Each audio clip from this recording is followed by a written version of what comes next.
Current yacht owners, past yacht owners, guys with boats being built in the Med, stay tuned for deep water versus canal front living here in Miami-Dade County. From me, Adam Bursztein, your best waterfront guide. You know what really gets me excited? Selling waterfront property in Dade County. Let's go. Ladies and gentlemen, we just passed through the Shepherd Broad Causeway. That is the bridge into Bay Harbor, Bal Harbor shops, and the exclusive home of Indian Creek. Lesson number one in this video is canal front does not equal yacht property. First reason is bridge clearance. Is it a fixed bridge or open bridge? What time do these bridges open? These will all impede your travel to and from your home. Number two, tidal fluctuation. Adam, what does this mean? As a boater, we know how important high tide versus low tide is. Can I leave on time? Can I get home on time? Can I only access the water during high tide? These are important considerations when you're buying your waterfront home. Point number three, seawall. Is it in good condition? When was it built? Does it have any cracks? This is super important to know before you bring your yacht into town. One of my favorite points to make is, can I turn my yacht around in here? Now, typically, the captain's gonna say any experienced captain doesn't worry about turning around.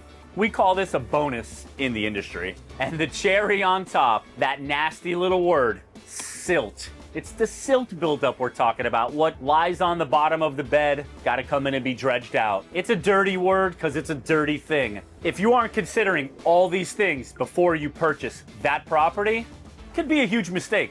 Let's talk about deep water. The thing everybody wants, the most coveted of all. Why? Where am I gonna park my yacht? How much draft do I have? These are all important factors when choosing deep water versus canal front. Guys, let's get right into it. Deep water properties, the most exclusive, the most coveted, the most enjoyable for yacht owners. Why, Adam? Why is it enjoyable? We're talking about access, baby. Getting in and out, draft. High tide versus low tide. When can I have my yacht sleep at home? If I miss it by an hour, am I paying $3,000 to keep it over there at the marina overnight for my staff and my crew? These things are things to consider when you're buying deep water property. Guys, let me give you a quick story. How I helped out one of my best clients now get relief from a house he bought on the water from his inexperienced agent. They sold him a dream.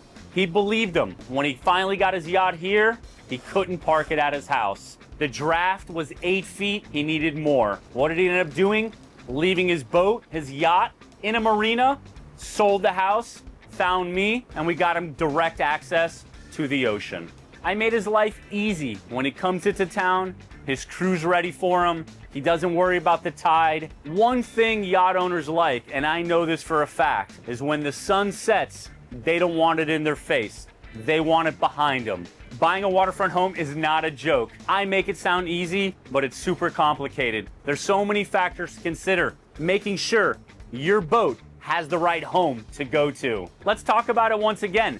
Tidal fluctuation, bridge clearance, silt buildup, age of seawall. These are all things to consider for your yacht front home. Guys, here's a clear example of exactly what we're talking. Deep water versus canal front living.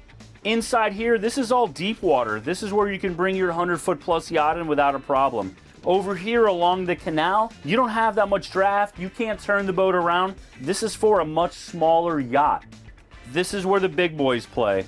Bezos made the right choice. Right over my shoulder, that's where Jeff Bezos lived. His realtor did him a solid. Got him a place for his yacht and his helicopter.